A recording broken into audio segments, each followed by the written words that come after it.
you're sitting in silence and you just feel a tug and a pull that you're called to something, to do something, to fight for something, to be the voice, to you realize like, man, look at all this stuff I've gone through. I've been chosen as one of the soldiers to overcome the adversity.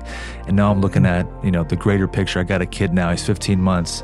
I got to raise him in a hellstorm, and it's like, he's pure spirited, love and joy and just excitement of life.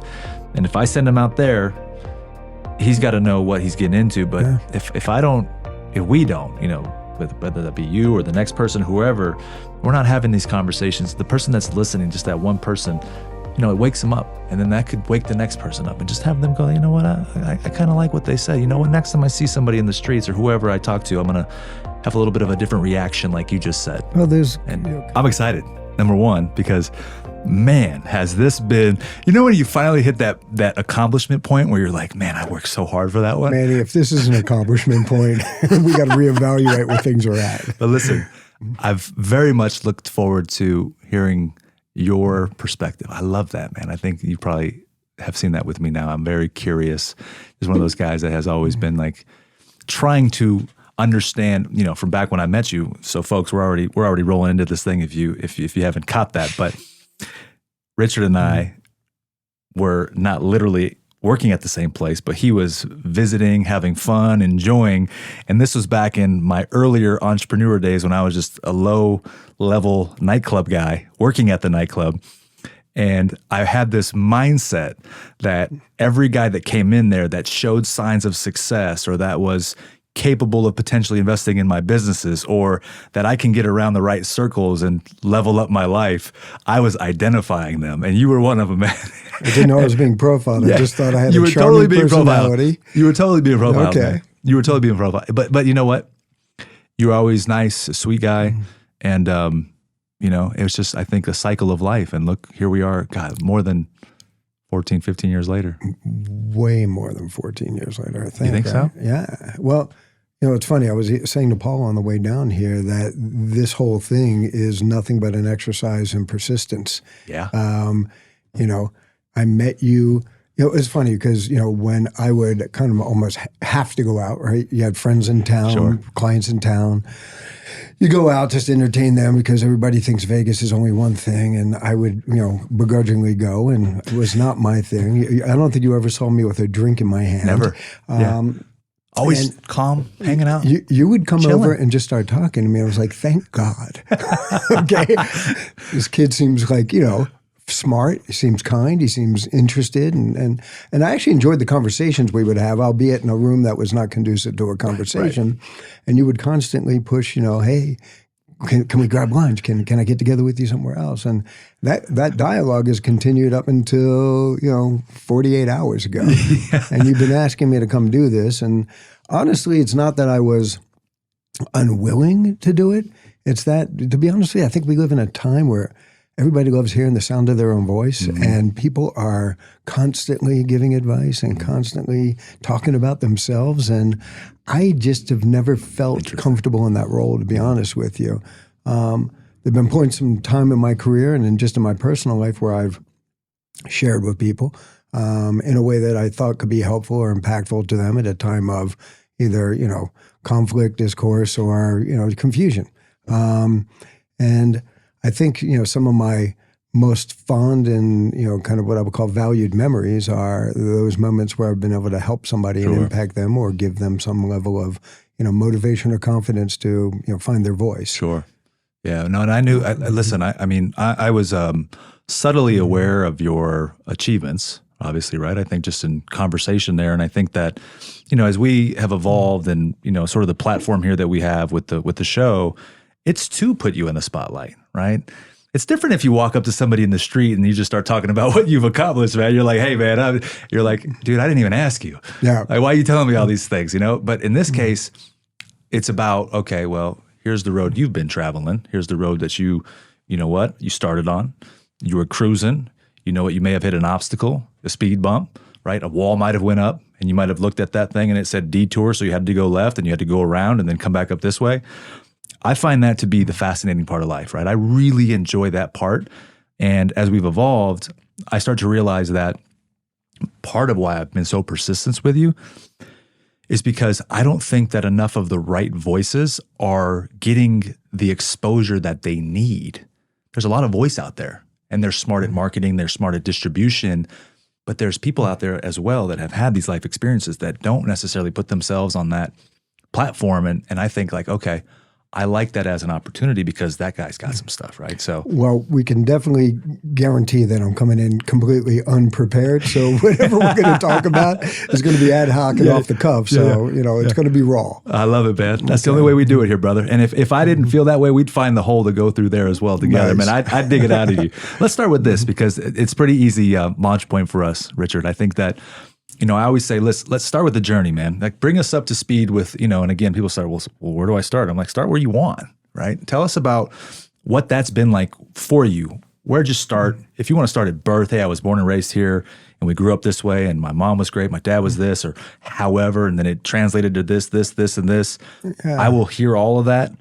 I will process and I'll start unpacking some of that. Well, do me a favor. If it starts rambling or going too far off into the weeds, kind of just tap me back. No, please. I guess the only way I can answer that question, Manny, is that we all get to where we get to in life and become who we are because of the people that influenced us along the way to get us there. And I guess the way I'll answer that question is, and not because one of them sitting in the next room, but I'm at a point in my life where, all the things my father and my grandfather told me when I was a kid that were in one ear and out the other, you just live to learn that, that wisdom would have been far better served being taken, and heeding that advice at a much younger age. But, I'm at a point where, less is more. My dad is my best friend, mentor, and hero. He's now 89 years old. He is, my mother won't listen to this, so I can overshare. We have not shared with her some of the things he's going through and suffering, but, he's got some health issues, and it brings you to the sobering awareness that, time is the only commodity that has any value, and the people that you love and value in this life are the only thing that matter. And I can jump back and forth and tell you that perspective for me has never changed, but maybe my focus and my priorities have changed. And, when I was in my 20s and 30s, in some ways I might have been far more result productive, but in a far more costly way. And, and I can give you examples of, and also, I don't know how many of your guests have as, what I would call, I always joke and say it's kind of a schizophrenic professional career because I've done many, many things. And I always joke and I say that if I had been, 20 years old and somebody put a gun to my head and said, pick one thing to do the rest of your life, I would have pulled the trigger for them. And for me, the way my brain works, the way I feel alive is by nuance and novelty and challenge. I love being told something can't be done because it's already been proven to fail, which kind of led me into a circuitous professional, kind of experience for a chunk of my professional life, being, I believe, one of the only independent consultants to act as CEO and CRO for one of the largest restructure firms in the world. And that was, again, because of an individual, a guy named Hugh Hilton, who was a guy that ran the West Coast office for Alvarez & Marsal at the time. We met also because of a completely, outside influence, circuitous event of, I had started, and again, this is completely, all over the place at this point, and I do know that. But, I'll get back to my dad for a minute. You'll meet a lot more, maybe interesting people, well-traveled, maybe more successful, more financially successful, but you'll never meet a luckier person than you're looking at right now, based on the house I was born into and the two people I got to call my parents. And I know a little bit about your story. And I know how blessed and gifted my childhood was. And, now I'm at a point in time where my parents are both octogenarians. They're suffering some, just life issues. And, thank God for, again, the person next door who I'll get to, later in our conversation. because, as the name of your show is, always on the grow. Yeah. That part of my growth came much later in life. Yeah. And, my dad was always someone that I had nothing but the utmost respect for, but also in my youth, I wanted to be out of his shadow. I would, and also as an adult, it was, and even a younger adult, it was, obvious to me that certain doors were opening, not just because of my charm and skill set and ability, but because of, it's an interesting word, nepotism, right? And I think it's a bad word if it's things that are just handed to you. It's a good word if you can use relationships and if you can use those contacts to carve your own path and to do your own thing. I had a burning desire to not be, seen as anything but my own man and my own self, even in my 20s. And God bless my father for his complete selflessness and lack of ego, allowed me to do that.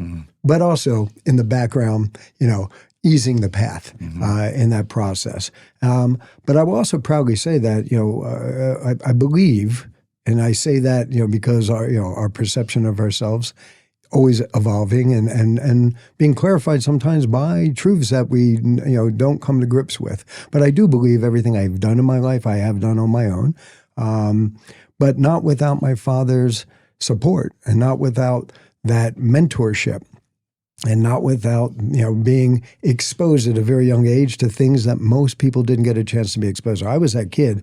Look, I played sports my whole life. Right. A lot of people have that, my dad was never around story. Well, I had the exact opposite. I got home at 3:30 and the glove and ball were on the table. I didn't have an option, right? Yeah. And my dad played ball his whole life, and he was the worst coach I ever had because before participation awards, he believed in participation sports, and I hated getting taken out of a game so that the kid with the least ability still got his chance to play. And I was just like, this makes no sense to me, but here we are. So I think along the path of our lives, those people that open doors for us, that help guide us and help tap us, just a little bit left and right to keep us, center lane, and to do their best to, be supportive. And, the easy times are successes, the hard times are failures.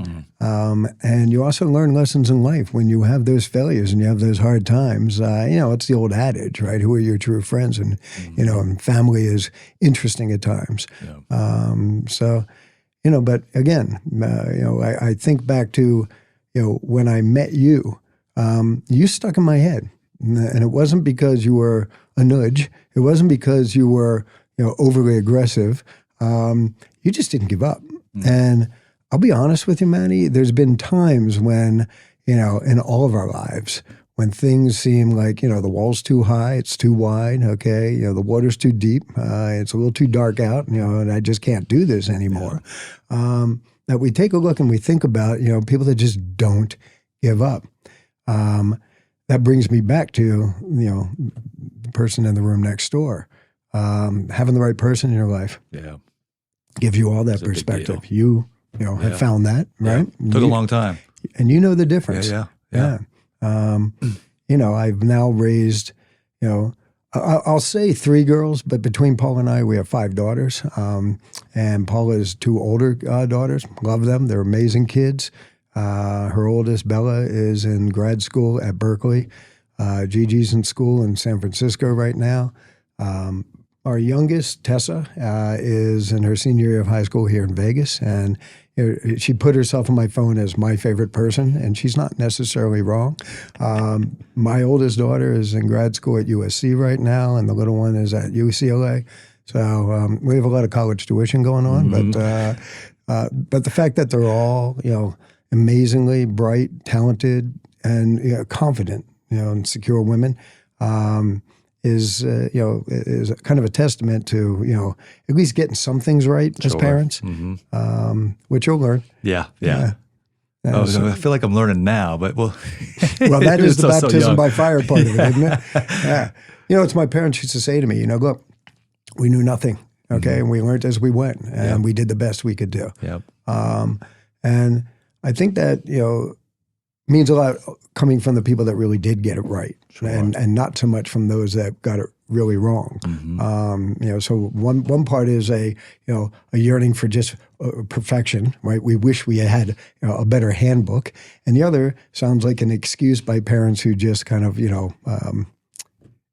didn't quite get it right. Right.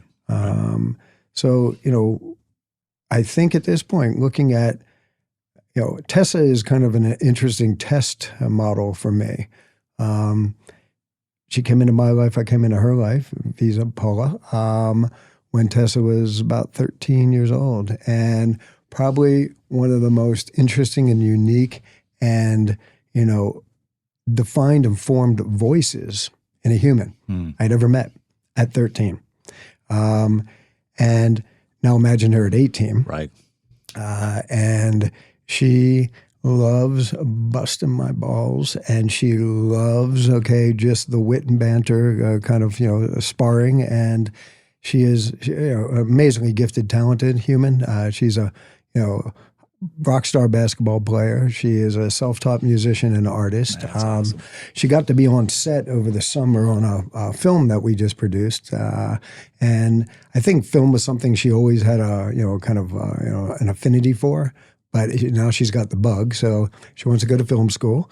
It was funny. We were at a campus visit at a school in L.A., and she was talking to one of the advisors, and she goes, well, I'm considering, majoring in philosophy and minoring in film. And it was an interesting moment for me because that's what I did, at NYU.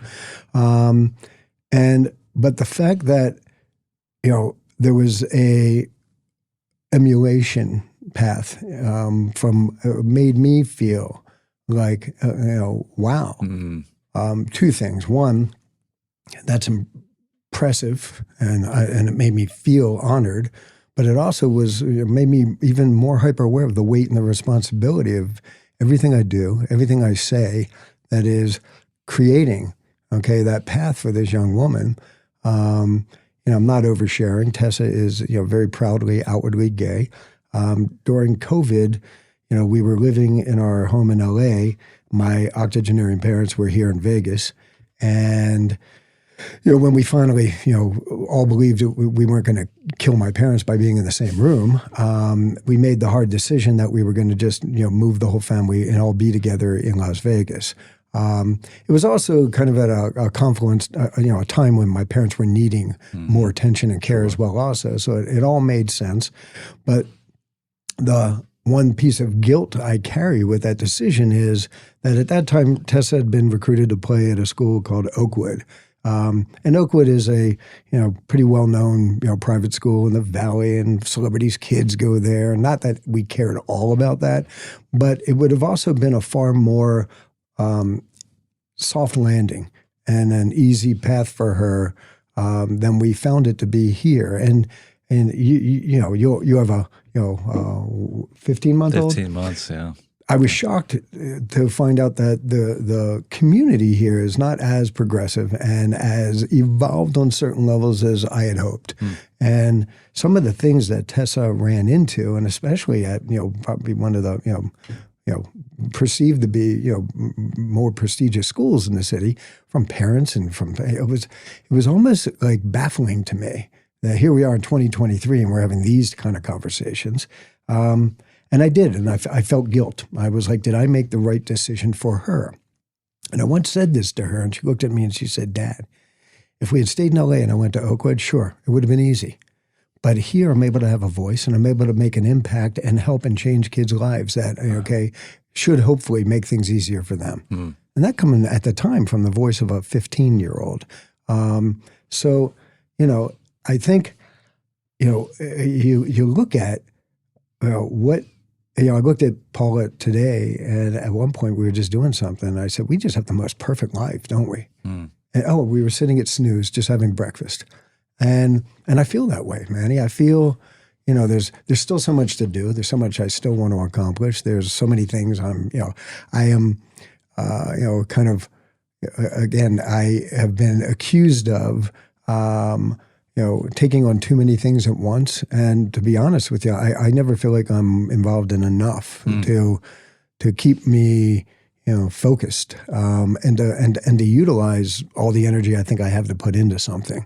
So, in the growing aspect, I think the lessons I've learned, the hardest lessons I've learned is when I haven't trusted my voice, when I've let other people's voice influence my direction and my belief in something. And the advice I would give people, especially younger people today, is don't ever let anybody do that to you. You might be proven wrong 100 times, but the one time you're proven right is going to be about something you're the most passionate about, you believe the most in, and is going to prove to change your life. It's just life is interesting, and I spend so many hours now having conversations with my father. A lot of it's just listening because he's got a innate and deep need to talk and recant the story of his life. You might know I write, and one of the things I do is also produce. And I've always tried to the first thing I wrote and produced. It's funny because you asked me out in the lobby area, are you nervous? And it's not that I'm nervous. It's sometimes I just like, all right, so what do I have to say, right? So why am I here? And it's a little bit of that Woody Allen syndrome, I guess. I don't want to be a member of a club that would have me as a member. Right. But I think, when I used to write incessantly. Prior to Paula coming into my life, I was a chronic insomniac. Couldn't get to bed before 3 a.m, slept maybe 2 or 3 hours. And wow. I would go like that for weeks on end. And then all my closest friends knew me well enough, and they knew that at some point I was going to disappear for 72 hours. And literally I would just crash. I would sleep, I would eat, I would maybe watch a movie, I would go back to sleep, eat, and then I would get up and just get back to that grind. And I thought that's what productivity was. I thought that's what, successful, healthy productivity was. And what I didn't realize was I was overcompensating for the imbalances in my life. And the true imbalance was just missing that other half. It's such an interesting thing when you can take a big step back and look at yourself and look at, life in general. And, look, I have to believe I'm definitely not the easiest human being to live with 24 hours a day, 7 days a week. And Paul and I got together. Literally, she moved in with me in my home in LA 2 weeks before COVID. So talk about a baptism by fire, right? Yeah. And also talking about really getting to know another person, and also really, really getting to know yourself, because you can't hide from anything. That's right. And it was also kind of like the world coming to an end, right? We would take the dog for a walk, literally down the middle of Sunset Boulevard. There was not a car, right, not another human. Mm-hmm. It was I Am Legend, and coming the other way every once in a while would be somebody else with a dog. And if we were on the same side of the street, you'd wait to see who would cross to go to the other side to move away from the other. But it was during that time period, and it was almost oddly for me a blessing in disguise. It was like a moment in time where I didn't have a choice. I had to stop. I had to slow down. I had to take a good hard look at everything around me. Right. And also a chance to kind of exhale and get to, for the first time in my life, truly know another person. And that's look, that was not at the age you are. Right. And for you say it came late in life. So and what Paul and I always talk about is that, again, time, that's, what do we want to do with the next 20, 30 years? Mm-hmm. We're not at a point in our lives where, the triviality of things that we can spend too much time on. We're dealing with a phase in my parents' life where it's demanding our time and attention in a way that takes away from other things. Not complaining about it all, because to me it's an honor. But it is, it's laborious at times. It's a lot of doctor's appointments to set up and doctor's appointments to go to, and procedures to follow up on. And Paula was sitting in the room with me when a particular oncologist in this town, who was should not be practicing medicine, so I won't say their name, gave the most it was suppositional, and it was the most callous and not even based on anything evidentiary other than what appeared to be. But the way he delivered this news to my father brought out a little rage in me. It was like, wait, what did you just say? But the bottom line of it was he looked at my father and basically said, yeah, you maybe have 60, 90 days left. And that was, for me, probably one of the most sobering moments in my life. We found another oncologist.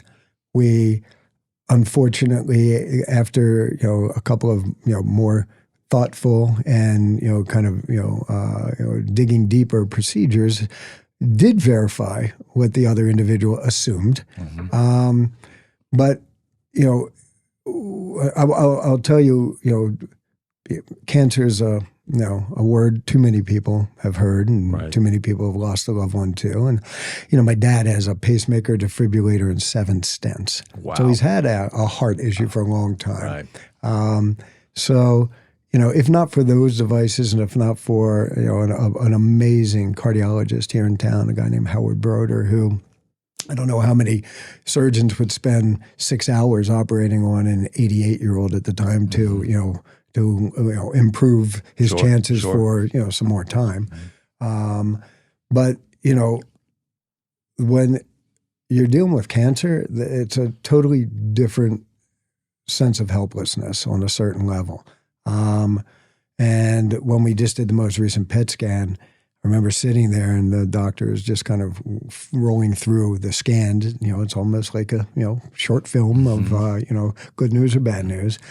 And to actually see the cancer also, gave me that sense of awareness that I can't imagine, this world without him in it. I can't imagine not being able to go home and have him tell me how the Clippers did tonight. But that's coming. None of us get out of this life alive. But I, 5 years ago, if you tried to talk to me about either of my parents, impending death, couldn't have done it. Yeah, it's hard. Didn't want to have the conversation. Totally. Avoid it. And now it's become, oddly, a bit more commonplace between my father and I. He had me do something for him, and unfortunately for Paula and Tessa, it put me in the worst mood you can possibly imagine. It was an odd request. He wanted me to take him to the crematorium. He said, look, I'm obviously not going to get to see what it looks like when they take me there. I want to see it. And I was like, okay. So I took him there. And all I can tell you is that pulling into the parking lot of one of these places, it is lifeless. Sure. And it was a bit too much for me, on top of managing all the stuff that he's going through and my mother's going through, and trying to be a present father and partner to Paula and it was that you never know what a tipping point's going to be that sends you into an emotional depth. And it put me in a funk that was, hard to get out of. Not because I was feeling sorry for myself, but at the end of the day, I guess it is feeling sorry for yourself when you try to imagine life without the people you love the most in it. So anyway, I think I'm rambling now. No, it's never a ramble as much as it is your point of view, and that's a very valuable place to get a lot of understanding. Look, the truth is people are similarly experiencing something probably in their life. Like, life is challenging at times, right? If we're fortunate enough to have people that support us, that lift us up, that drive us in a healthier, more positive mindset, the reality is what you just said. Like, I'm 37 and I'm looking around now and I'm like, shit, man, like, that one's going to pop off and probably be gone soon. That one's going to pop off and probably be gone soon. Like, I'm starting to get in that space where it's like, this is life now, right? This is not, I'm 10 years old anymore, 15, everything is, all great and, bright sunshine and flowers everywhere. We have to get ready for it. So what you're saying is a place that I think can bring people to an understanding that it's possible to get through this by having a partner like Paula, by having great parenting relationships, by having these other things going on, because not enough of the right conversations being had, right? Yeah. It's, you asked me at different points and times in our friendship, about business deals and successes. And oddly enough, Manny, when I look at the things I've done, the things that stand out the most to me are, some of the people I met along the way and some of the people that I feel like I was able to have some type of an impact on or let me know that I did. And I always I tell this story to friends and family because it was a payoff for me in a weird way. I got involved in you and I met because I came out here as part of the Secured Creditors Committee, the consultancy on the group doing the Aladdin Planet Hollywood restructure and turnaround. I knew nothing about hotel, casino, gaming. Vegas was not even my thing. Not a partier, don't drink, don't gamble. All my friends in LA on the weekends were, we're going to Vegas. I'm like, see you Monday, have fun. And then here it was, I found myself out here, basically, across the street that way, living in a suite in the old Aladdin, flipping through 3-ring binders, trying to figure out where an absorbent amount of money was spent and could track most of it, not all of it. I just kind of fell into this. And what I enjoyed about it was something completely new, completely different, and was a challenge because I was able to look at it from the outside in. And also what I learned in some ways, the hotel casino business, to people from the outside, there's always this mystique. Oh, well, that's got to be this different thing. And what it was a thing. And it was a thing that most people were reading out of a 30, 40, 50-year-old playbook and thought only those rules applied. And what I was able to prove was that if you kind of change some of those paradigms, if you bend light around the corner, if you come at things a little bit differently, you can positively affect revenue and experience. And what the second time I got involved in a hotel casino deal was J.P. Morgan had an asset up in the Reno marketplace. I'd never been to Reno, Nevada in my life. And Hugh Hilton, who I mentioned earlier, and we had done the Aladdin deal together, calls me up and says, look, J.P. Morgan is the client. They have this asset that was shoved inside of an oil and gas portfolio called Amaranth. They didn't even know it was there.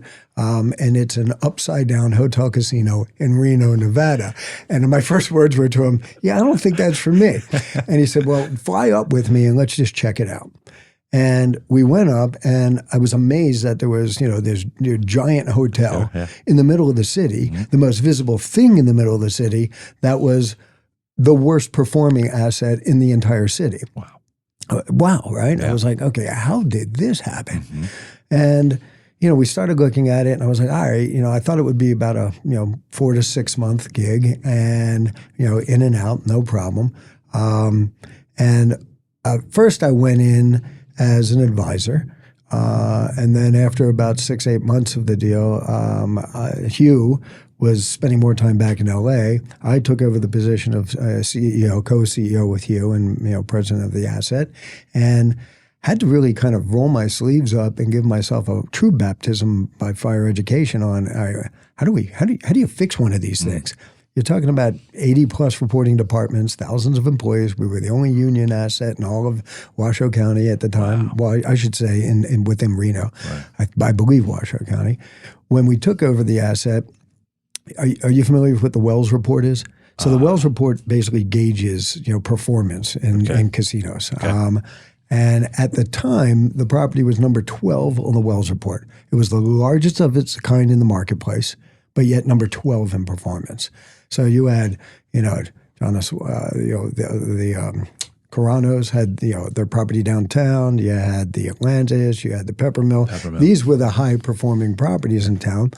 And I remember one day sitting in a marketing meeting with my advertising folks and the head of casino, And I'm looking at their budget, and I'm like, all right, so what is this number right here? And they're like, oh, that's our direct mail. I go, okay, so what kind of response are you getting from this spend? And when they told me the percentage, which was dismally low, which they believed by industry standard was a good number, I went back to my office that night. I literally sat there till about 2 a.m, kind of, staring out of the window at the properties who were performing better than us. And I was like, all right, how do I get those people on that hill, okay, to drive past the place where they're used to going and break human behavior, break that pattern, get them into this property that I know we had better restaurants, we had a better experience, but they weren't willing to make the drive to come do it. So I came up with a concept called instant gold. And that concept was, I don't care where you're a member of, you bring, okay, your membership points, you show me what the best offer is they're giving you. For the next 90 days, I'm going to 7 times that number in free play. Wow. And I'm going to make you an instant gold member here during that time period. Now, if you choose to go back, okay, or you don't come at all. So I go and present that the next day to the head of marketing and the head of casino, and they go completely apoplectic. And they're screaming and yelling, literally.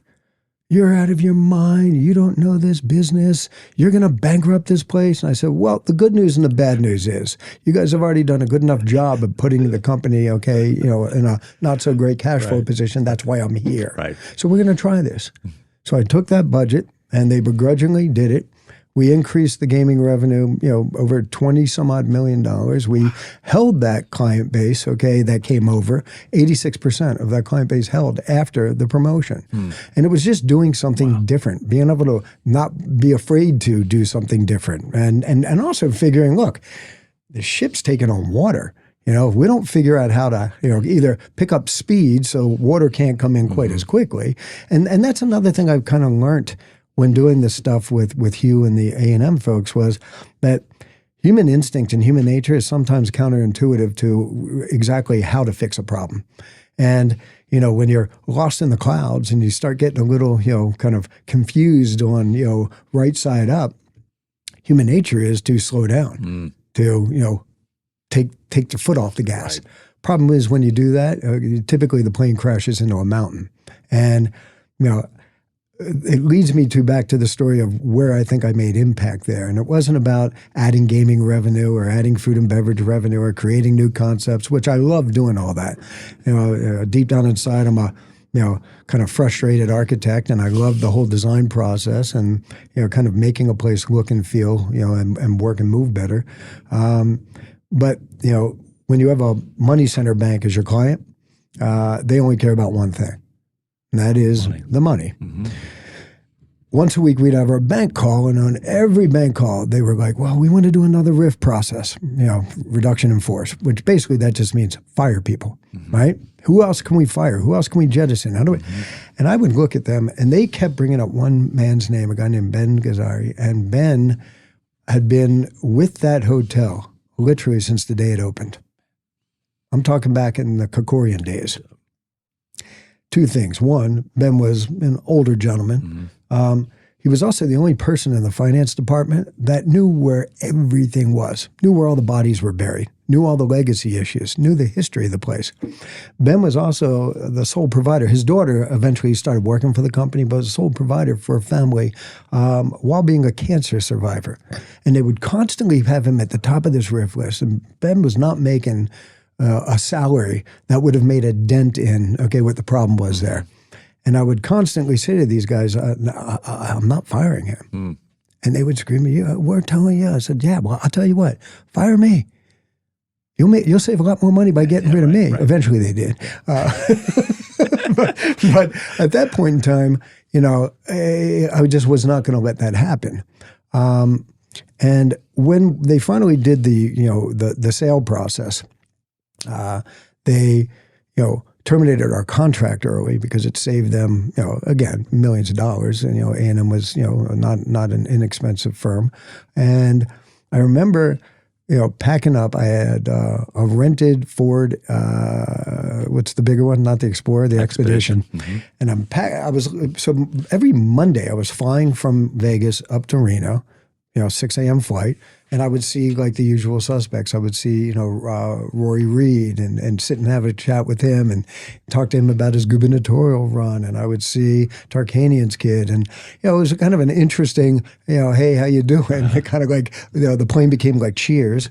So I'd fly up early on Monday morning. I'd fly back late Friday. But I was living in that hotel. Mm-hmm. And it's almost kind of like a watch what you wish for. When I was a kid, there was a TV show with James Brolin and Sherry Belafonte called Hotel.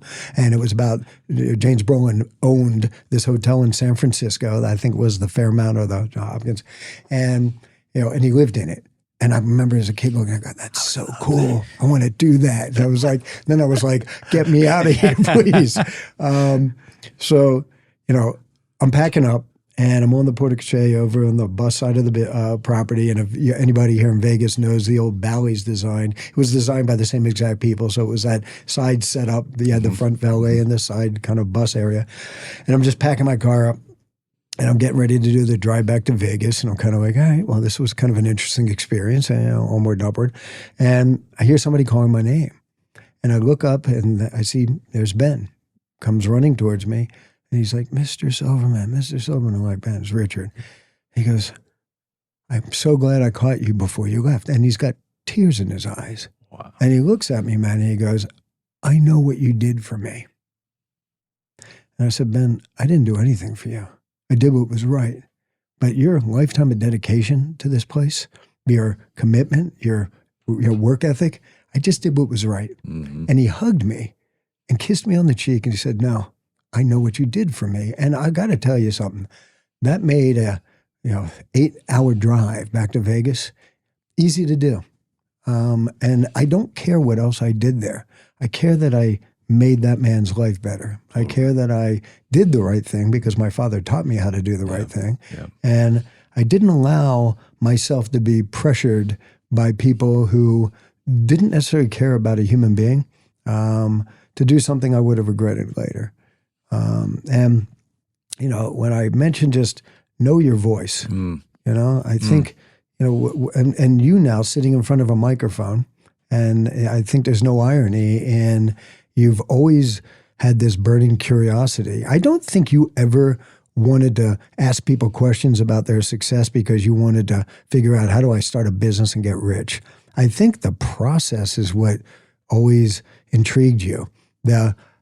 What's the difference between that person and that person? Mm-hmm. What's the difference between their journey and their journey? And what's the difference between their mindset and that mindset that caused one trajectory to be one thing and the other person's trajectory to be something different? Yeah. And I think what you've probably found at 37, and you were having these conversations with me at least when you were probably 21, is, I'm more interested in trying to figure out the human journey than I am trying to figure out how to get rich. Yeah. And all I can tell you is from my successes and my failures, that part of the journey and learning about yourself and learning about people, we are a uniquely beautiful, flawed, sad, amazing species.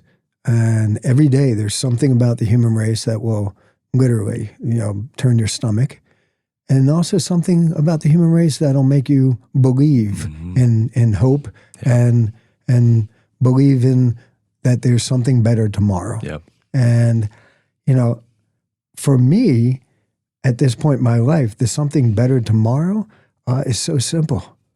My world's gotten very small, Manny, but the smaller it's gotten, the more largesse has come into my life through, joy and a sense of, your previous guest, I heard him, saying something while I was sitting out there, that kind of sense of peace and serenity.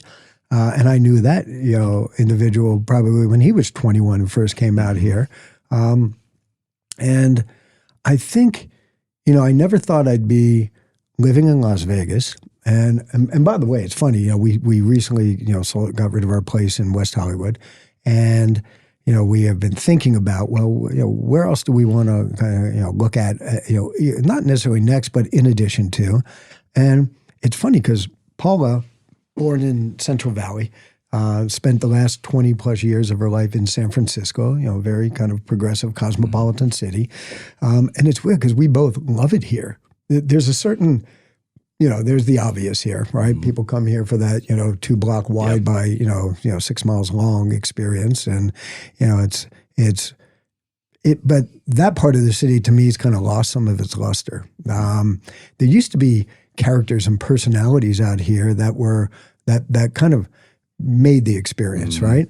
And now it's so corporatized and it's so kind of cookie cutter. And, it's, the days of guys that lived here, building things here, Steve's no longer active, Right. Sheldon's passed, those Mavericks don't exist right now. Right. And I'm hoping that there are some younger, kind of voices that, find ways to, be able to weed their way in, if you will.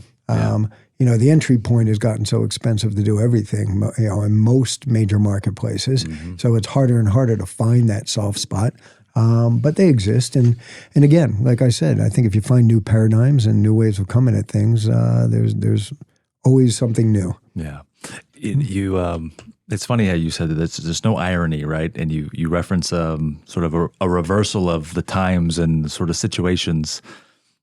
You said something about Reno and packing the car, and that was the part where Ben came out. I think of that. The first thing I think of that is like, in doing something right for that guy, it was principle based, and the principle is that it just reminds me of something that head coach over here at the Raiders said recently about, we're going to build this franchise on the back of our horse, Josh Jacobs, which is the running back, and then of the guy that plays defense, the Spillane guy, I think. Those are our 2 guys. And this is what our franchise is about, right? Yeah. And it's like, this is who we are. This is Raider football. This is what we're going for. And it makes me think what you did with that guy, Ben, which is like, this guy is exemplifying what this property and this thing needs to be about, because it's shit.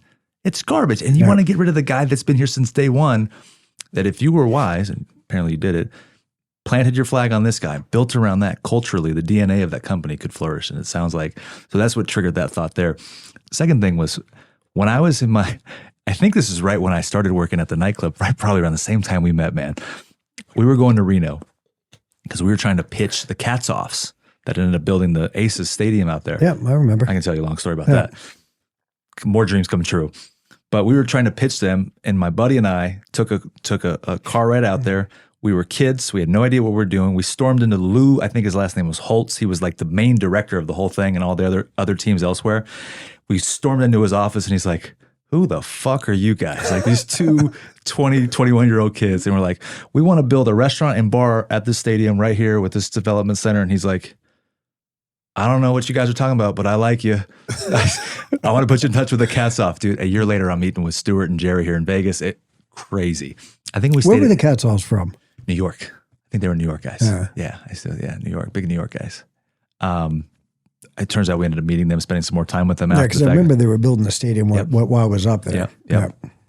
And so we're in Harrah's that same trip, and I remember saying to myself, man, I would love to live in these things one day and just be that guy that got to travel around and experience this like this. And dude, for the last 7 years, that's all I've done. Yeah. It's people pay me to go travel to events, do events, be at events.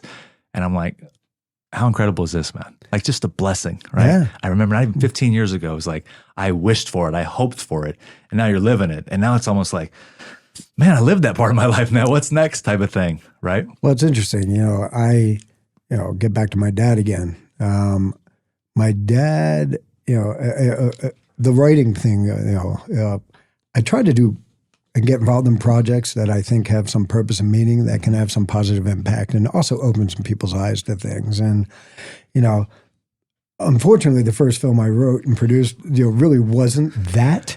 But it was, to me, ironic and iconic in the sense that, when I was sitting in a, entertainment marketing meeting and somebody puts a budget in front of me and DJ that I was paying $5,000 the week before, they're asking me to pay $20,000 to, a couple weeks later. And I looked at it and I was kind of like, all right, well, this is kind of like an iconic music movement in American culture. It was, look, it was the second wave of EDM. I'm referring to a film called We Are Your Friends, which the original screenplay was actually called One Track Minds. Right. And when I looked at a film that was tied to other cultural music movements, when it was rock and roll, it wasn't a film about Buddy Holly. It was a film about a bunch of kids from Central Valley, California, called American Graffiti. And when it was disco, it wasn't a film about the Bee Gees or Donna Summer. It was about a bunch of kids from Staten Island just trying to figure a way out. Mm-hmm. So I sat down and I wrote something similar about a bunch of kids from the Valley. One being an aspiring DJ, and just looking for that one track to get him out, change his life.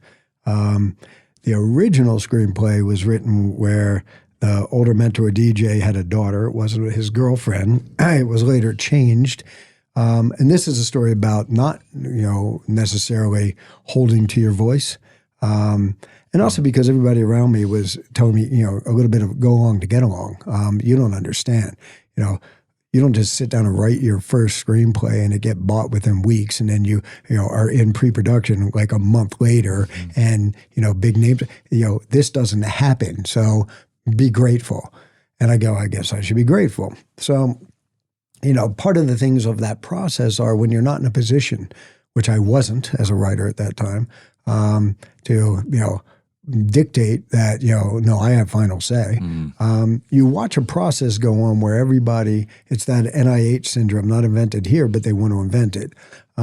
So it's kind of interesting watching, the one key element to that film that was always upsetting to me was that it was changed from a father and a daughter of the mentor DJ and his daughter as a love interest to a DJ and an age-inappropriate young lady who the, prodigy steals away from him. They all were unlikable to me at that point in my own project. Right.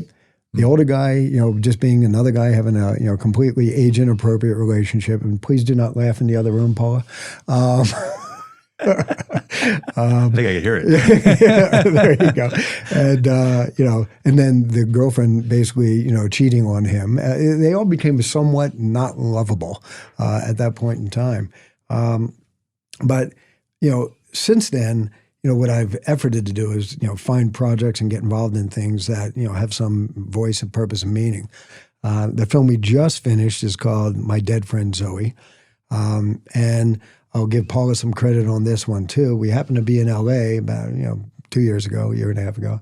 And a retired Navy pilot friend of mine saw we were in town on Paula's social media.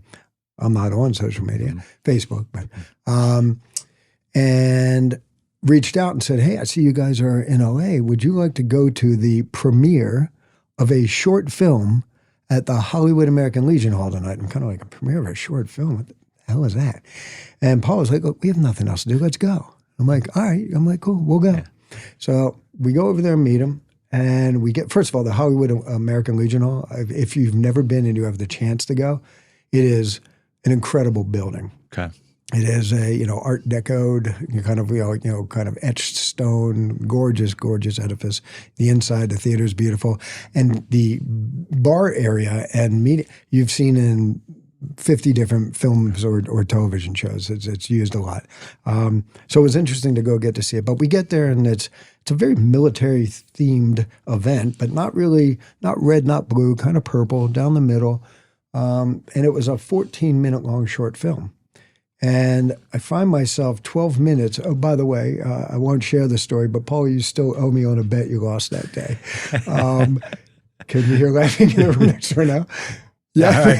there we go. But she's been working off it. I'm not going to let you get away from that story later down the road, man. So we're sitting and watching the film. 12 minutes into a 14-minute film, I'm in a room full of strangers crying like a baby. Wow. And the screen goes to black. First card comes up at the end, and it says, since 2001, over 114,000 U.S. service personnel have survived that war to come home and lose the battle with suicide. And my mouth fell open, and I was like, wait, are my eyes that bad? That can't be the right number. 104 now. It's more now, and I'm not. You might know from my personality, I'm not somebody who's going to, hey, how you doing? But I did say to our friend Doug, I'd really like to talk to the writer-director. And he brings him over, and we talked for about 3 or 4 minutes, and it was his night. His family was there, and it was about him and this project. And it was loosely based on his true experience as a Army, paratrooper platoon leader in Iraq. And he changed the story to be about two female protagonists who were battle buddies. Who one of them, comes home and loses the battle with suicide. That happened to his name is Kyle Houseman Stokes, and that happened to Kyle, 2 of his platoon mates, and I think subsequently since we made the movie a third, lost that battle. And I said to Kyle, let's have lunch. And we met. I asked him, how long have you been trying to make this movie? And the short film was based on the feature he had written. But he couldn't get any traction. He'd been trying, and finally just decided, I'm gonna out of my own pocket make a short film. By the way, I couldn't believe what he made this short for. It was absolutely beautiful, incredibly well shot. He's a very accomplished and successful commercial director and PSA director. He actually created a PSA that was one of the most viewed PSAs for gun regulation. That was all veterans in it. And he had a vision and knew his voice. And he had written this script. And I'm going to be very raw in this conversation. The film's have now been accepted. I'm sadly, cannot say to which film festivals, but I'll call you and tell you. Sure, they'll be announced in about 2 weeks. Okay. And we're going to premiere it at a very well-known film festival in the January, February, March, first quarter of next year, and it was an interesting process because getting to meet Kyle, hear that story, I had some experience with, understanding, the trauma of war because I had written a series that the working title of it was called Redemption. That was motivated a lot by, I was driving down to visit family in Encinitas, years back, and I don't know if you've ever made that drive, but sometimes as you're coming up the ocean side, while you're on Pendleton, the traffic can just be horrendous and come to a complete standstill. Happened to do that on one of these days. And I looked up to the left, and there was the new Naval Medical Center that was built up on the hill there. And I literally just took out a notepad and just started writing down an idea that I then went to a coffee shop and started writing, the character development, the beat sheet, and the design, and then wrote the script, and then found a great showrunner who's done a lot of successful series, who, when I brought him on board, he said to me, look, I'm definitely available because I just finished a pilot that I'm convinced, I'm guaranteeing you it's not going to get picked up. So I'm available. So we move forward, we get the thing set up, Warner Brothers is interested. Long story short, that pilot that he said was never going to get picked up was a show called All Rise that did get picked up on CBS, ran for a minute. And that was right before COVID. So it kind of derailed that process. But I spent, about 1.5 years meeting with, retired and detached and even active SEALs and, other, special warfare, kind of veterans. And the concept was about a Master Chief Medic SEAL who, after detaching, went back to med school, becomes a surgeon, and then becomes part of let's just say, kind of a alpha team of military and civilian practitioners. And it's all about the men and women who fix the bodies and minds, broken bodies and minds of those that serve. And as part of that research, the whole mental health issues and PTSD and, brain trauma injuries and the issues with suicide. Look, before, I think it was 2008 or 9, the term SEAL suicide was never heard. And, I think that particular war and, a voluntary army, tour limits, limitations lifted, and just a different world. The damage done. Mm-hmm. And I think, so to me, meeting Kyle was almost like my redemption. That Sure. project didn't get made. I was going to make sure his did. I sit on the advisory board of a company called Legion M. That is a interesting experiment gone right. And the two founders, a guy named Paul Scanlon and Jeff Anderson, I don't know if you know a company, it was a tech company out of Emeryville back in the day called Mubi TV, and it was the first platform of mobility for streaming on cell phones. Okay. So they were the Don Quixotes running around Hollywood, getting kicked out of people's offices, going, no, you don't understand. People are going to watch stuff in there. Like, you're out of your minds. Get out of here. So they were right. They built this thing up to a nice size. They exited, and then Jeff and Paul were basically sitting around going, all right, what's our next crazy scheme going to be? And they came up with Legion M. And what Legion M is that there's no anything without an audience. And that fan base is the audience. So what if you could aggregate, and the Legion M, the M stands for 1,000,000. What if you could aggregate 1,000,000 film fans together to be owners and part of a production entertainment film company? Wow. So I joined them on the advisory board probably 6+ years ago, and they were probably less than a year old at the time. And I remember meeting them. They were in LA at a Comic-Con in downtown LA. And I remember meeting these guys, and I was like, well, this is it's interesting. I think they're just crazy enough, just smart enough, and just enough of not of the cloth of Hollywood to, from the outside, be able to do something different. Mm-hmm. So it really resonated with me, and Paul and I became good friends through the process. And then, but ironically, My Dead Friend Zoe project is the first project we've actually produced together. And I took it to them, and I was like, look, your whole concept of your company is based on community. There is a massive community in this country and also globally. We're not the only country that has a military. Mm-hmm. Sadly, everyone does. We're not the only country that suffers, loss and trauma due to war. They all do. And I truly believe that this story is enough of a human story that it's not, oorah, it's not, red, white, and blue.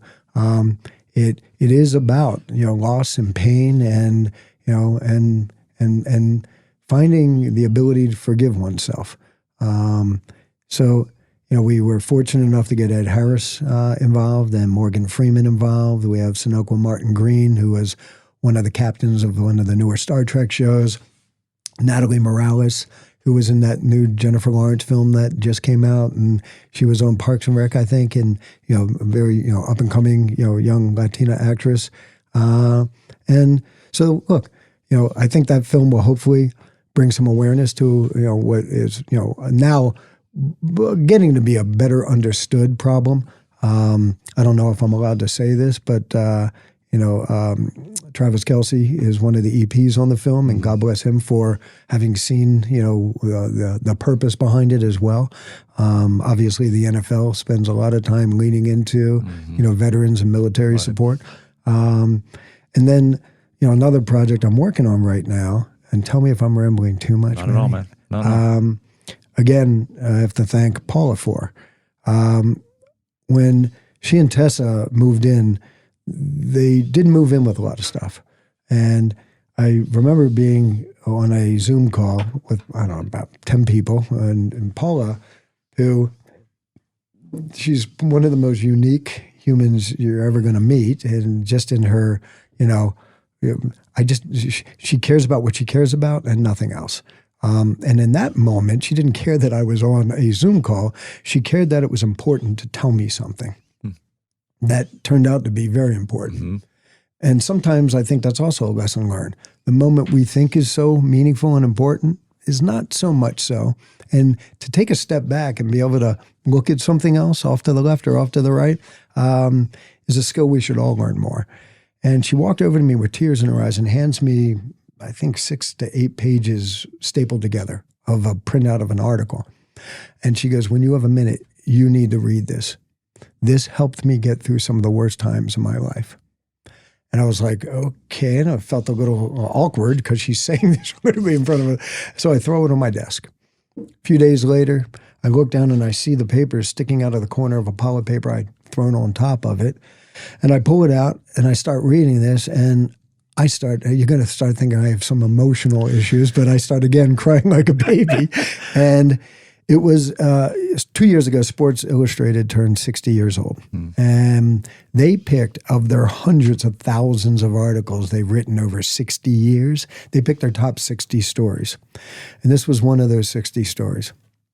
It wasn't about Michael Jordan or Tiger Woods or Muhammad Ali. It was about a young woman from San Francisco that Paula's family knew, the family in San Francisco.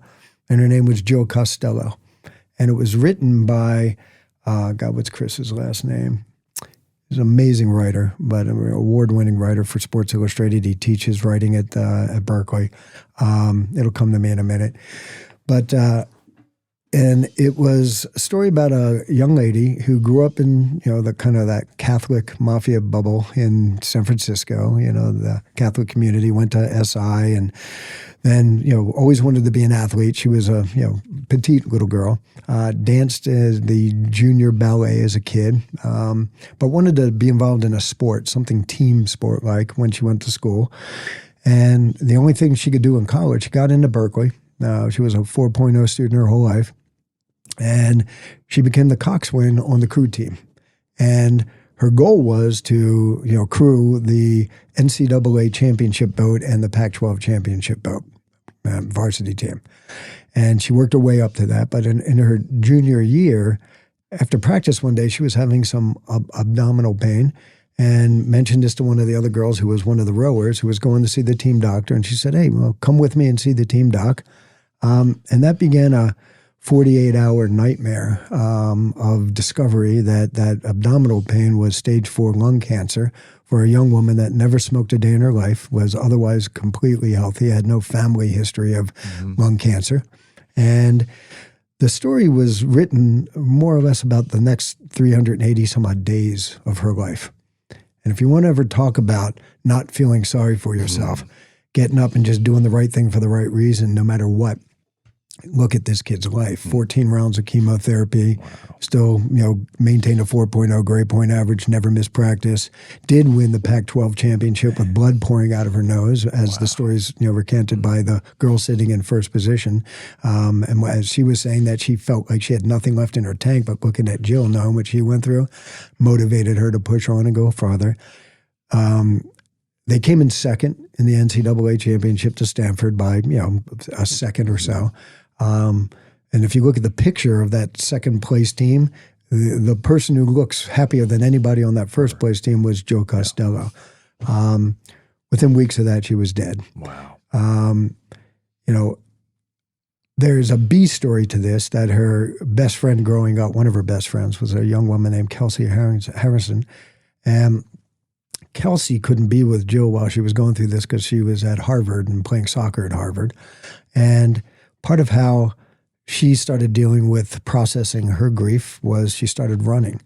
And she graduated school. She moved to New York, was interning in the district attorney's office in New York, thought she wanted to go into law. And after a while was, disenchanted with both New York and the law. And she woke up one day and had an epiphany. And she said, I'm going home. And I'm going to go home and raise awareness for Jill. And what she did was ran 30 plus miles a day, 7 days a week, nonstop, across the United States until, ironically, it wasn't planned, but she crossed the Golden Gate Bridge on Jill's birthday. Wow. So you remember Brian's song? You might be a little young, but anybody a little over your age remembers a movie called Brian's Song. And it was a movie about Brian Piccolo and Gale Sayers. Gale Sayers, all-pro running back from the Chicago Bears, and Brian Piccolo was his halfback. Okay. And they became an odd-paired best friends. And Brian Piccolo died, I believe, of leukemia. I don't want to, say that for sure. But it was that brotherly love story and that sports kind of, all things kind of, made better by story.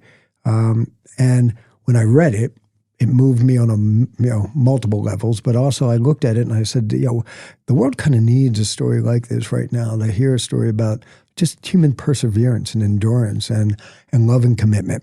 And it's really what this is. And so I asked Paul, I said, look, I'd like to speak to her family. And we got in touch with them, and I got to tell you, it was one of the hardest conversations I've had to have, because for the dad still can't really talk much about it, and not that, verbosely. And the mom, will. I remember one night Paul and I were out to dinner, and I was putting the deck together, and I said, "Hey, Mary, can you please send me some pictures of Jill?" 45 minutes, every few minutes, but over 45 minutes, more pictures and more pictures and more pictures and more pictures, and you can't imagine for a parent, right? Losing a child, and it was hard for me, because here I am trying to, ostensibly, get a business deal done with them, but looking at it as this is a story that needs to be told, should be told. We'll honor Jill's life, keep her memory alive. And what the hard thing, the same way that the statistic about 114,000 military, by suicide, the statistic about lung cancer blew my mind. Because it is perceived to be self-imposed, it's stigmatized. Oh, well, you smoked, you got lung cancer. Tough luck for you. The fact is, the highest incidence of lung cancer is amongst young women who've never smoked a day in their life. Can't explain it. Sad piece is that the life expectancy for somebody, diagnosed with lung cancer has not improved over the last 20 years because of that stigma. Sure, it's okay for the NFL to put on pink ribbons and raise money for breast cancer, but who's raising money for lung cancer? So there's a woman named Bonnie Daddario who had she's changed the name of it since, but it was the Lung Cancer Foundation in San Francisco. And Jill was, while she was alive during that 380 some odd days, was a spokesperson for, an advocate for, because her whole, motto was, I'm gonna kick cancer's ass, right? I'm gonna beat this. And she truly believed she was going to, and lived those 380 some odd days every single day, fighting. And, I think, so that is a story that, we're gonna, come hell or high water, get made. And there's some things that are meant, purely for entertainment, and some things that are meant to entertain and also, open eyes and open minds. And I'd rather spend my time doing more of the latter, even though sometimes I enjoy writing more the things that are completely ideated out of my own head, because it's also easier. With Jill, the hardest part about sitting down to write that is I never met Jill, and it's hard because putting words in somebody's mouth that might be disingenuous or do them a disservice is paralyzing for me. Paul has got a motto that I try to adopt as much as possible. I'm not good at it. And her motto is, better done than perfect. And she's right. Yep. But my problem is, I kind of obsess over things. And I see a world that we live in where, look, I'm not knocking, and I'm not trying to say I'm any better of a creator than anyone else, but there's so much mediocrity out there. I just don't want to add to it. So I'm not saying I'm going to, be the next Aaron Sorkin in the next thing I write or create.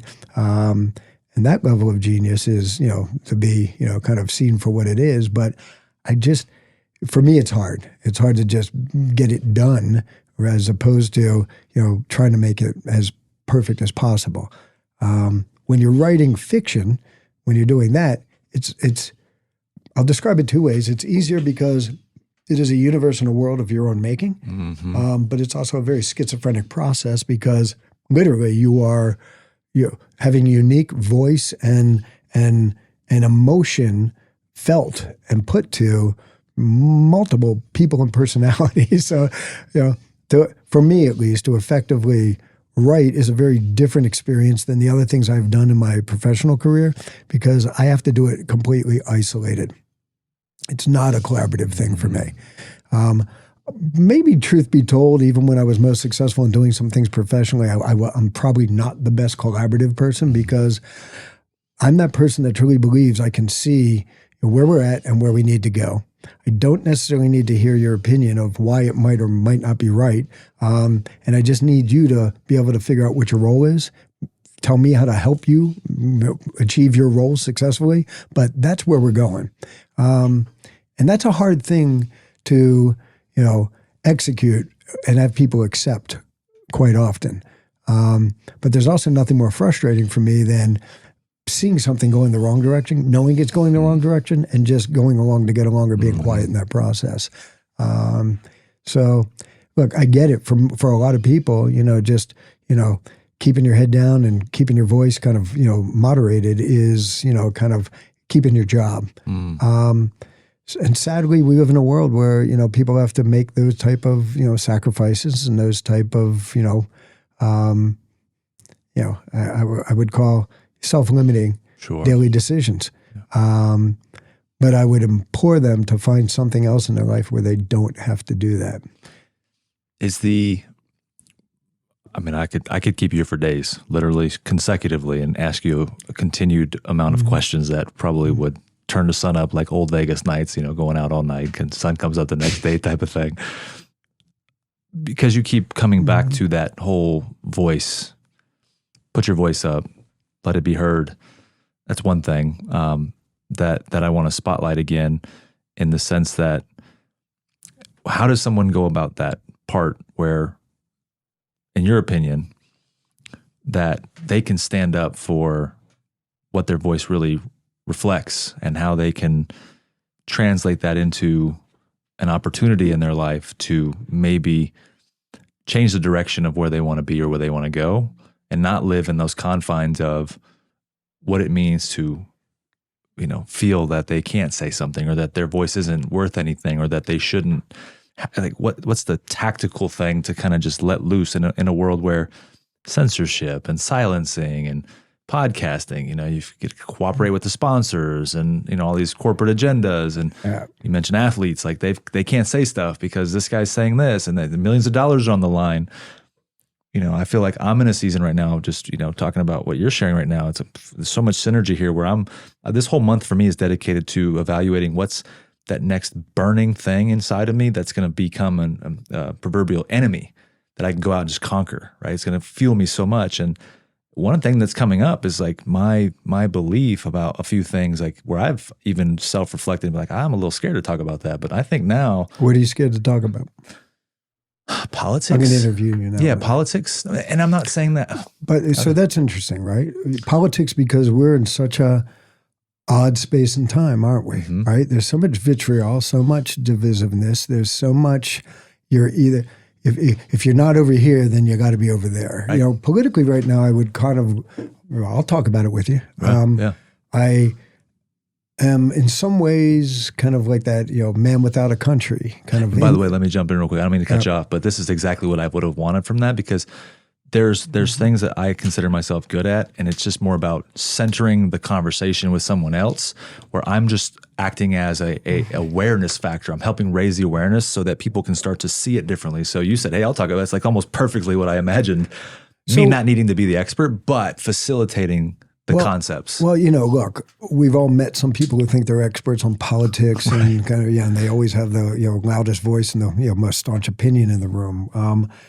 Where I see myself kind of falling at this point, is in a middle that's no longer the middle. And, when you say, how do I talk to somebody and teach them how to have a voice, I'll give the example back again of our now 18-year-old daughter, Tessa. I have given her nothing but advice, okay, that speak your mind, speak your heart, let the chips fall where they may. And you do not need to be silenced by anybody. Never show disrespect for anyone, because people don't deserve disrespect, but also never over-respect people, and never reduce your own voice because someone has a title. Just don't do it. And I think it's interesting, because if you talk to, I'm sure there are people at her school in the administration that have had difficulty with her strength and independence in her voice. And then there are people at her school who are some of her teachers who will probably tell you that they're, with a tear in their eye, that they're sad that she's leaving this year and they've never had a student like her. And I think for Tessa, what I want her to go out in the world and understand is, you never need to belittle someone else. You don't need to be the loudest voice in the room, although sometimes I am. And, passion doesn't need to always be coupled with volume, and that you don't need to. So, and also, look, we're also in a time where there just are some people's minds you're not going to change about anything. Sure. So you can't engage everybody. And, the problem we're living in right now, in my opinion, is, and even, and all of our daughters are very strong-willed, very opinionated. And some of them have this, where they use, and I remember, like, the first time I ever heard it coming out of one of my daughter's mouths towards me, I was pissed off and offended. The term toxic male energy. First of all, these labels, right? Mm-hmm. We're in a time where, yes, there was inequity, but you don't fix inequity with more inequity. You find balance. And our cultural inability at this point in time to find that balance, to find, I remember, and again, now we're really getting political. I remember Tessa asking me, Dad, so what kind of president do you think Joe Biden would make? I said, look, honey, America to me right now is kind of like a heavyweight fighter in the 18th round of a 15-round fight. It doesn't have its equilibrium. Its legs are a little shaky. Mm-hmm. It's a little punch drunk. And we've experienced so much vitriol and so much venom and so much hatred, okay, being normalized over the last, X number of years, that the one thing I believe about at least the man, from what I understand from the outside looking in, is he's balanced enough that we'll get a chance to take a deep breath, drop our shoulders a little bit, and get some of that balance back. And if anything, I do believe that, okay, did occur. You can love him, you can hate him, you can, we're in such a world now that misinformation, disinformation, tainted information. Being a youth in today's world and trying to figure out where I put my trust has got to be a challenge that my generation can't even fathom. Mm-hmm. But we can look at it from the outside and go, yeah, but you're taking it all in from the wrong sources. But look, we have so many challenges. AI, social media, media bias, political divisiveness. It's a rough time. You look at governments around the world leaning far right nationalist more often than not. You look at there's ebbs and flows, right? I'm a few years older than you. I've witnessed, and lived through, more kind of, cycles than you have. But the cycles are always going to do exactly that. They will cycle, but every once in a while, things get so imbalanced and so off kilter that not checked and not brought back into balance, things can go very wrong. Sure. That's the one thing I worry about politically now. When you hear certain things being said that are so outside of the norm and outside of the, what your comprehension and belief of what balance is. Look, I have extremely, kind of liberal friends who look at me and think I'm conservative in my position. And then I have conservative friends who think I'm the most liberal human they probably know. So when I say I'm kind of lost in the middle, I say that because the lines have not only blurred, but they've moved so far from the middle. But what I do know is that the only place that change takes place, the only place that discord turns into, discourse that leads to anything positive, is in a middle ground. I try to stay there. I try to, not be too upset by an extreme on either side.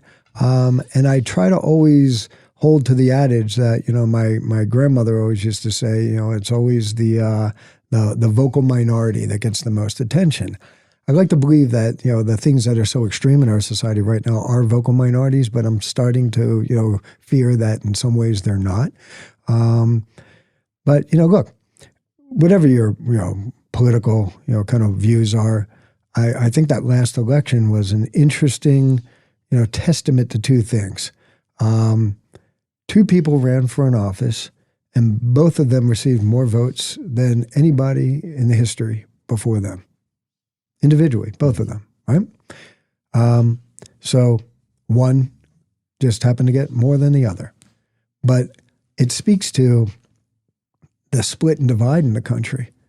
And, it's, it's almost like the more things change, the more they stay the same. Mm-hmm. And you look at, some of the issues we're facing in this country and some of the, prejudices that exist and some of the, cultural vitriol that exists. And it's, yes, things have gotten better, but sadly they still have stayed the same. And I'm just hopeful that, if we can all give our kids the voice I hope I gave mine, then she'll speak with conviction. She'll speak with passion.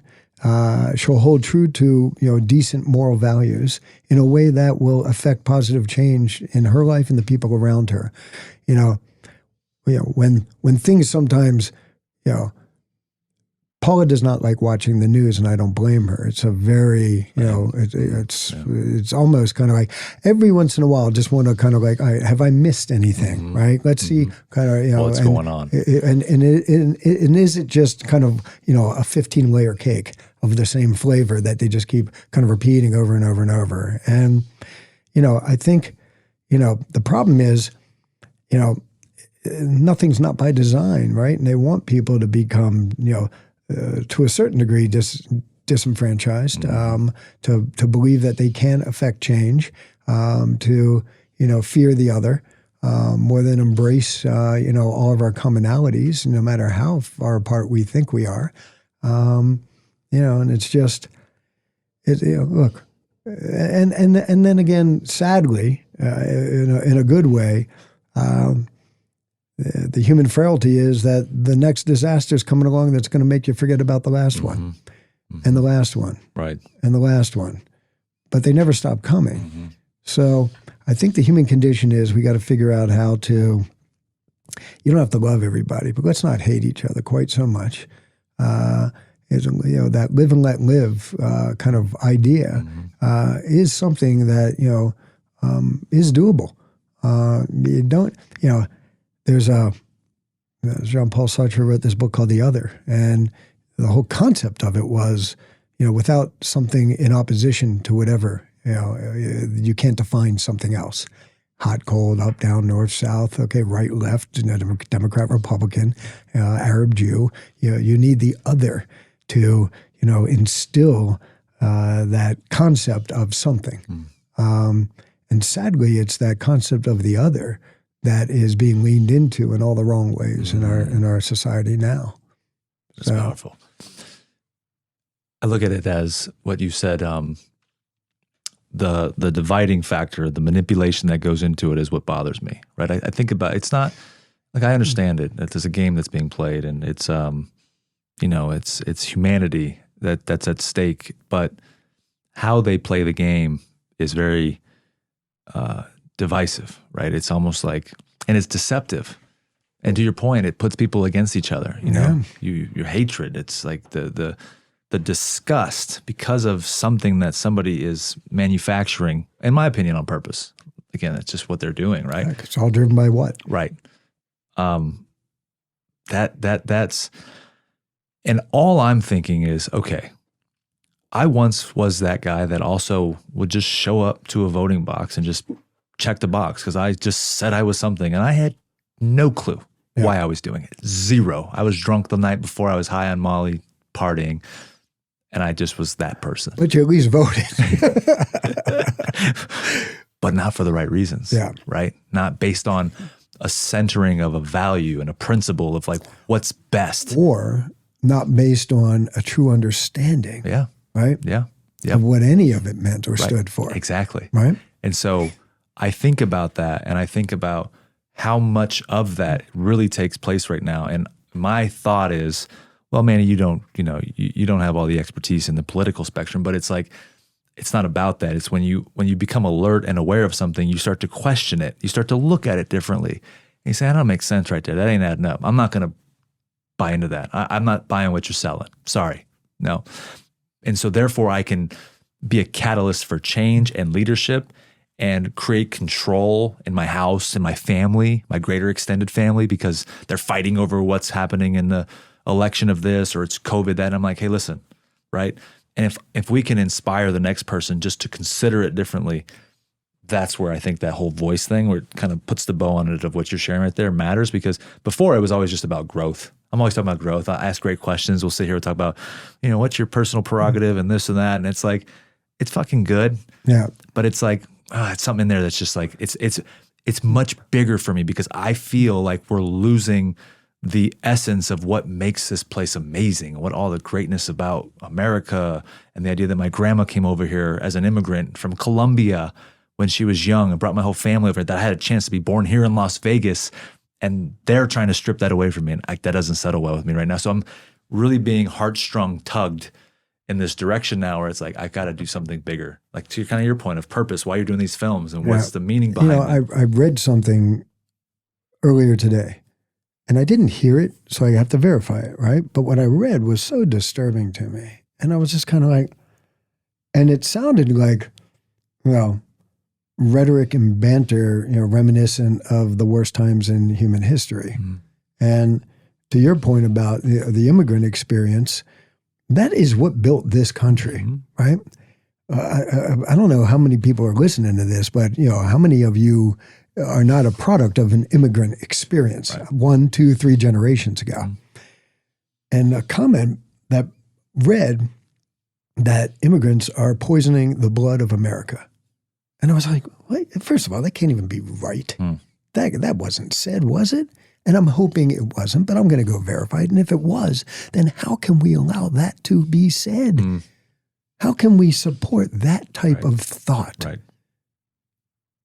The same things were said by a guy in 1938, right? It's just like with that type of leaning into fear, victimization, and vitriol leads to is the worst part of humanity. Yep. And I just hope that's not where we're headed. Yeah. And I do believe, look, this country, my father always used to say, kind of like New York and America, right? It's the best of everything, the worst of everything, and everything in between. Mm-hmm. It's for you to choose and find and pick, right? Yeah. And that's very true of this country, right? It's still this unbelievable, grand experiment that in so many ways was not meant to become what it became. Every great empire has fallen, right? Hopefully that's not where we're at. But also, look, when we're talking about, what is it? How many? 8+ billion people on the face of the planet now? Yeah. Our problems are so much bigger than boundaries. And, when you look at where is this planet and this race going to be, the human race, going to be 50 years from now is a snap of a finger in the timeline, of the, it baffles my mind that we seem to be capable of such genius and such accomplishment while also exposing and, leaning into such pure stupidity. Pettiness. Yeah. Pettiness. It's such a dichotomy that you can't get your head wrapped around it at times, right? Yeah. When you said earlier, what you can affect in your household, I used to tell my kids that, look, if you take a clean glass of water and it's beautiful and it can quench your thirst, and now go outside and take one small piece of dirt and drop it in there. Do you want to drink that? Just don't add dirt to the water, right? That's your goal in life. Yeah. Keep the water as clean as possible. Yeah. Other people are going to try. The world around you is going to try. Right. Just don't you do it. Yeah. And I think if we could all try to live something similar to that and just kind of focus on making our families better, our kids' lives better, our neighbors' lives better, respecting each other a little bit. It's that old adage, all the things we learned in elementary school. Maybe it was kindergarten, right? But it's that purity of a kid's mind and what happens to us as adults, and what happens to us is experience, and it's that nature and nurture argument. Yeah. And really the sad thing is, I think it's so much more of what we're nurturing today is not positivity, and it is not embracing the other. It is, victimizing, vilifying, and blaming. And, I think, and again, this might be a widely unpopular thing to say, and I have this conversation with my daughter, again, who's gay, and I'm like, Tessa, right now, Google, what percentage of, the population, is lesbian? Mm-hmm. So it looks it up. It goes, oh, what's something less than 10%, significantly less.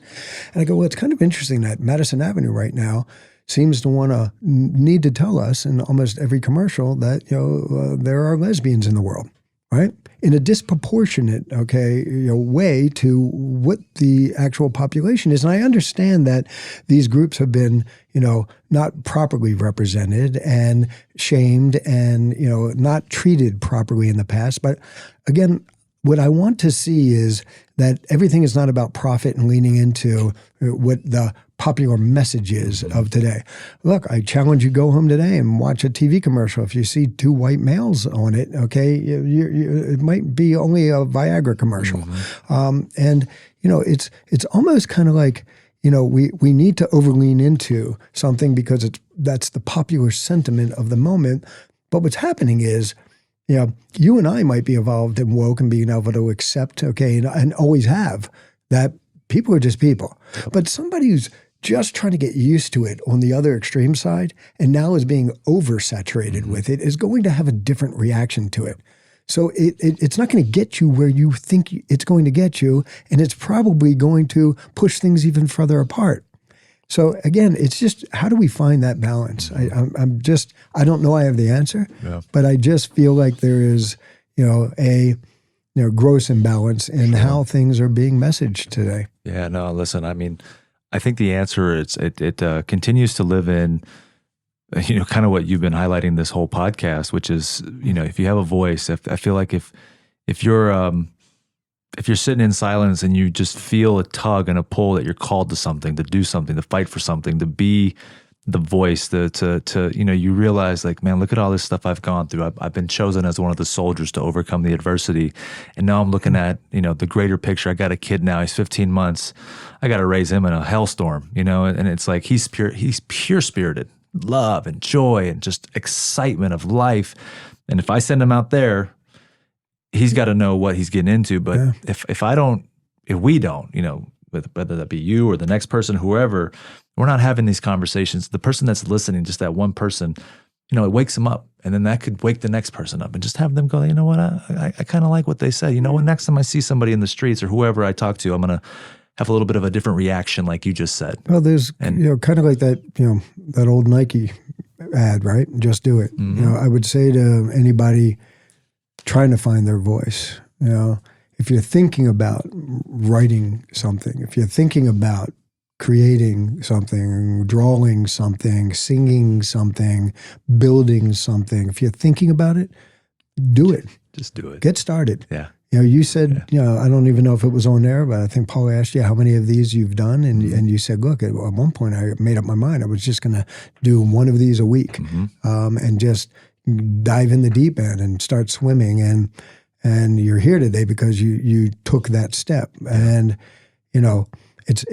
it's easier said than done.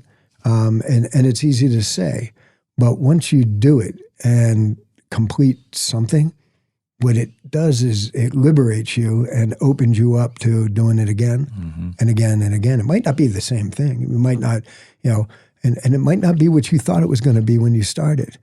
But I think the only way any of us in this life can, leave this life and feel at least self-realized and have found that voice is by creating something of your own. And again, for some people, that's a family, right? True. That's a kid. Yep. Right? Yep. Just do that. But whatever it is you want to do, the only thing stopping you from doing it is yourself, right? And you can find 1,001 reasons and excuses, but it's that first step, and then the second step, and you just keep walking. Going. Just keep going. How do you think I got you in here, man? Right, because you wouldn't leave me alone. and hopefully I just didn't waste an hour and 43 minutes of everybody's time. No. That's funny you said that because I'm thinking over here, Paula's next door. She's probably like, give me my man back. Scott's probably like, well, I've been in here all damn day. I'm over here like, I could keep him all night because I got to go get you again for the next one for round 2. Chase you down like I did for this one, right? Look, I'm glad we did this. And I'm glad, look, every time you asked me, there was a part of me that was kind of like, do I want to do this, right? And I hope I, had something to impart of value. Oh, man. And I hope somebody heard it and it kind of ignited some type of flame for someone out there. And if so, great. If not, maybe next time. What you think is, and you use the word a lot, rambling. It was people enjoy perspective and story and journey and where someone's come from and sort of taking somebody down that path. And the other thing that I think it's not so obvious, but it was all embedded into everything you said was a lot of wisdom. It's almost like the sage that came in that just had all this insight. It was in the middle of it all as it was winding its way through, right? So it was very, and then you would top it off with a really big point about something, and it was like, wow, that was good. So, man, it's always interesting. We tend to criticize ourselves the most, but I've done a lot of these. This was incredible, man. I mean, just and to be able to share the space with you and finally get to this point and let it be something that it's like you said that should I do this? It's like I hope that you felt that at this point in sharing that this is going to help somebody. Somebody's going to hear it. I hope you take this in the right way, but I couldn't be more proud of you. And I think you can attest to that. Over a long period of time, whenever you would text me, I'd respond. If you'd called me, I'd respond. It just took me a long time to agree to do this. Yeah. But, the first time Paula met you, I think what we ran into you at like some art opening thing, right? George's event. And Paula was like, so who is he? And I told her the whole story. And she had just met your fiance at the time. Mm-hmm. And I think they had exchanged information. She was like, I really liked his energy. And I'm like, I got to tell you something. I would have to go out and I'd be miserable and I'd standing in the corner and this guy like walks up to me and is just like, so what's your story? And I'm kind of like, what? Like, who are you? Why do you, A, why do you want to know? B, I'm like just standing here. Like, but it was through those, micro conversations that I got a sense of who you were. And when you told me a couple of years ago now that you were going to, start, doing the podcast, mm-hmm. I was kind of like, you know what? God bless you. Mm-hmm. Right? It is, finding an audience, right, is a hard thing. Sure. And, look, I've had a career that's been all about how do I appeal to an audience, mm-hmm. whether it was concert promoting, whether it was running a casino, whether it was building a video game empire, that was kind of interesting, whether it was, it was always about how does this translate to an audience, mm-hmm. right? And I think what you're in the journey of, in the process of is, and Paula, who, by the way, I've only started listening to some podcasts recently because she listens to them, a lot. Mm-hmm. And it's funny because at first I was just kind of like, oh God, another person with an opinion. Great. Okay. And then, for the bathroom, I'd hear it kind of, and I was kind of like, all right, well, that's kind of an interesting point. And that person has an interesting perspective. And it's kind of like, for you, I think it's going to be just stay at it, stay with it. Mm-hmm. And, there's going to be that inflection point where it just kind of something catches fire and it just kind of takes a certain trajectory. And then to a certain degree at that point, it's going to be watch out what you wish for because then you got to feed that beast, right? Yeah. So no, you couldn't have said it any more perfectly with stay at it. You just got to stay at this thing. But it's a labor of love, man. Yeah, I can see it in your eyes. When I met you, you just shared, I come up to you, what's your story? Yeah. Like, here we are, 10, 15 years later, I'm talking about the same thing. What's your story, man? Tell me some more. Yeah. Right? And it was funny. That was actually part of the catalyst of me starting the podcast when I started getting into this life of, after soon having that at that time recently got sober, I was like, I can start a podcast. Why? Well, because I always walk up to anybody anyway and just start asking them questions. I think I can do that on camera and just with the microphone. Yeah. And that's what it turned into. So let me ask you, who's the most interesting interview you've had to date? Interesting? Well, that's a good question. Give me a more of a defined meaning and interesting. Who did you talk to that you walked away feeling like it kind of changed you a little bit, your perspective on something a little bit, and maybe the person, what they had to say surprised you that it was more than you thought they had to say? I think, the cheap answer is all of them. because I do learn from everybody. Like there's so many unique angles of It's also a very safe answer. Yeah. Safe answer. That's the good one. Golly, that's a great question. You know what's something I've wanted to ask you? Huh? Why'd you start drinking? Why did I start or stop? Start. Interesting question. I played sports through college, and I was always. I believed when I met you, you were not drinking that much. No. I was a mess. Really? My whole 20s. Huh. The entire decade, I was a maniac. I didn't drink in high school because I had a vision of playing professional baseball. I wanted to be a pro baseball player. What position? Outfield. So I played them all. Obviously, high school I pitched, then I ended up sticking in right field. Pitched in center. So, Hey, there you go. I'm telling you, man, we got some connections in terms of who we are here. I went to San Francisco to play ball at USF in the city. They recruited me, and then that didn't work out. Then I transferred to San Bruno Skyline College, and then that's when I started. I got away from home, and I started getting a taste of this like life outside of what my norm was here home in Vegas and playing high school ball. And then sadly, I started drinking during the season. You get to college and you're pretty much jumping into this. How the hell could you drink and play ball? I didn't know. Especially hitting. Yeah. Oh, dude, you have no idea. I didn't know I had such a beast underlying me that was going to drive all that. And then it just turned into that full decade. And the more I got into it, the more I touched, the more drug I connected to, cocaine, Molly, drinking, gambling. That full decade destroyed me. And, you know what's weird? I always think I'm rather perceptive. I didn't see it. I was very good at hiding it. Yeah. Like I'd go out and just get annihilated. But that was always the unique thing about Manny. They're like, dude, you always were this like confident, poised, like you would coach me on life. You had all this wise advice. And I was like, but you didn't see me the night before, But damn, man, would I ever take it back or do it differently? No, because the story that I get to tell today, I wouldn't change a thing. No, I agree. And I made it. There are no regrets. There are just lessons learned, right? Yeah, absolutely. Yeah. I'm going to have to get back to you on that question about who's the most interesting guest. Because I don't want to just, Shannon Elizabeth asked me an interesting question about my accident and like the purpose of it. And like what my superpower came out of that. And I was like, damn it, Shannon, that's a great question. What was the accident? Car wreck that I got into. Right here. So I have a big scar on my face. Part of the backstory about, lots of trauma. I still deal with, the thoughts of crash. And, we got hit at 50 mile an hour right in front of the Orleans. We were making a left turn. We got T-boned and I was on the side that got hit. Basically done. I was, unconscious and off to the hospital for days.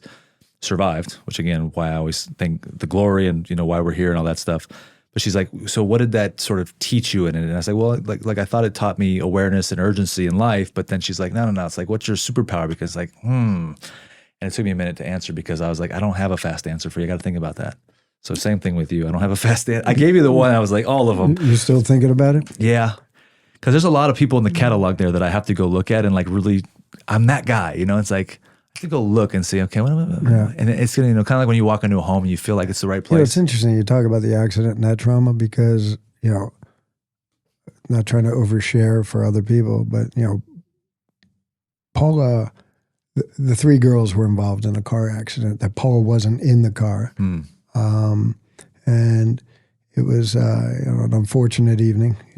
Someone fell asleep at the wheel and the car flipped 6 or 7 times.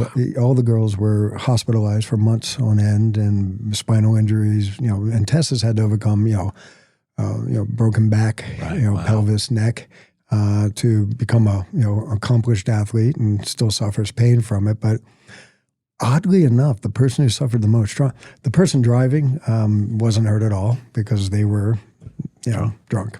The girls all suffered trauma, but Paula, oddly enough, suffered the most trauma as a mother with guilt who wasn't there. And I remember we were driving into the city, and at one point I'm holding her hand, and all of a sudden she starts literally like death grip, squeezing my hand, and tears are pouring out of her eyes. And I knew, I didn't even have to ask, that's where the accident happened. And it's like, it's interesting how when there's people you love, and even yourself, when you think about your own trauma, how do you get to a point where you release yourself of that trauma, of that guilt, right? You say because you were annihilated, you were blotto, this, that, and the other, the what ifs, I should have, I would have, I could have. And I think as humans, we got to be able to at least find a way to get to a point where it happened. Mm-hmm. It's not, I'm going to live my life in a way that's never going to happen again to the best of my ability, but it happened. Mm-hmm. I don't know, whether you believe in a God, don't believe in a God, fate, self-determinism, Sure. so much that's just out of our control. Yeah. I used to live my life thinking I could control everything and everyone around me. Sure, yeah. That created a lot of trauma for myself, right? Mm-hmm. It's just not reality. It's not what life's about. And I think, when